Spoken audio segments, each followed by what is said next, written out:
Olá, amigos, sejam bem-vindos a mais um vídeo do meu canal. Eu sou o Lucas Knipe e vamos falar sobre Carlos Alcaraz, que fez sua estreia na grama na temporada 2023 de tênis, ATP 500 de Queens, e jogo duro, hein? Chegou a estar quebra-atrás no terceiro set, teve que fechar a partida no tie-break contra o Arthur Hinderknecht. Um jogo curioso, né? Não ia acontecer, para quem não sabe, né? O Alcaraz ia enfrentar o Arthur Fils, né? Que era um outro tenista francês, mais jovem, mais promissor também, né? E só que ele sentiu algum desconforto e o Hinderknecht, que tinha perdido no qualificatório, entrou como lucky loser e quase ganha o jogo, né? Eu não vou falar quase, né? Que chegou a estar 3 pontos da vitória. Teve um 0,15 no segundo set, quando o Alcaraz sacava 4-5. Mas é aquela história. Foi um jogo complicado, não foi um jogo que havia muita margem para erro e nunca é bom começar desse jeito. Mas não dá para dizer que é surpreendente, visto que a primeira partida em grama do Alcaraz em muito tempo, desde o Wimbledon ano passado, e a gente tem que lembrar que o Alcaraz ele tinha mania de pular os torneios preparatórios de grama. Eu não sei no primeiro ano, lá quando ele jogou o Wimbledon, caiu na segunda rodada para o Medvedev, né,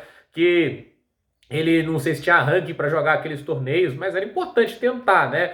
Agora, ano passado, ele abertamente pulou a fase de grama e olha que tinha caído mais cedo em Roland Garros do que esse ano, né? Ele caiu nas quartas ano passado, esse ano ele caiu nas semis, então assim, tecnicamente, ano passado havia mais margem para ele jogar os torneios preparatórios. Não fez. Aí chegou em Wimbledon, quase caiu na estreia. Ele não é o Djokovic que pula esses torneios preparatórios e chega lá no nível muito alto, né? A gente não pode usar o Djokovic como régua. Por mais talentoso que o Alcaraz seja, a grama é a superfície mais peculiar, é a superfície mais distinta do tênis. Porque, assim, quadras duras e de saibro, elas compartilham algumas características, né? A forma de se movimentar às vezes, a maneira que você desliza é muito diferente em alguns aspectos, mas assim, não é um choque tão grande de jogo assim. Acho que muito na seleção de jogadas. A grama você não pode deslizar, você tem que bater agachado em movimento, né? Muito diferente, né? Quando você tenta deslizar, você pode escorregar e cair. É uma superfície também que tem a questão de ser rápida demais, né? Assim, a movimentação não é das melhores, mas a superfície mais rápida com uma quadradura. Então,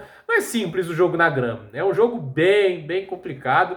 E o Alcaraz, assim, no jogo dele, no estilo de jogo que é extraordinário, tem muitos recursos, tudo isso, na grama ele desempenha pior, né?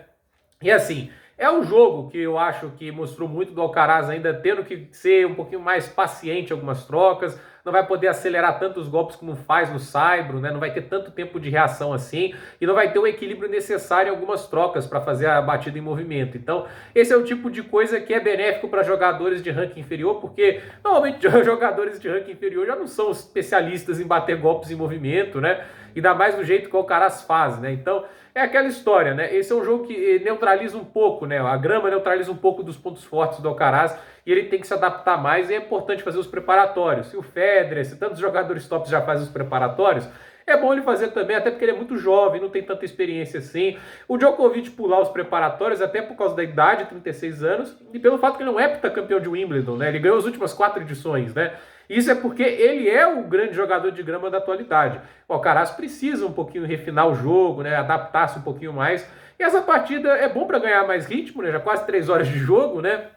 E assim, foi um teste interessante, porque ele vai enfrentar muita gente fazendo o que o Hinderknecht fez hoje na grama. Eu acho que alguns pontos que ficam assim de preocupação no sentido de alguns erros não forçados no primeiro set, alguns games de saque assim bem irregulares. Ele deu uma quebra de graça pro Hinderknecht no primeiro set com 4 erros não forçados seguidos, foi quebrado acho que de 0. E assim, né, ele no segundo, no set, né, ele até foi muito bem, não deu muitas potes para o Hinderknecht, mas começou quebrado o terceiro, porque assim, se ele dá uma chance, dependendo do tenista, né, na quadra de grama, é difícil voltar atrás. Por exemplo, você é quebrado por um Francisco Cerúndolo, pegando um tenista top, né, é mais fácil voltar atrás, né? Ele não saca tão bem, né? Mas vamos supor que você é quebrado por um Félix Auger-Aliassime. Não tá jogando tão bem recentemente, mas ele saca muito bem. Um Taylor Fritz também saca muito bem. E um Medvedev. O Medvedev sabe sacar muito bem. Óbvio que é instável, mas a gente sabe que uma quebra atrás contra esse tipo de jogador, na grama, inclusive, é muito mais difícil de recuperar. É uma superfície que você não pode dar tantas brechas ao adversário assim. Então, o Alcaraz vai ter que trabalhar para ser quebrado poucas vezes, né? Porque esse é o tipo de superfície que o saque conta muito, né? E ele tá sacando cada vez melhor.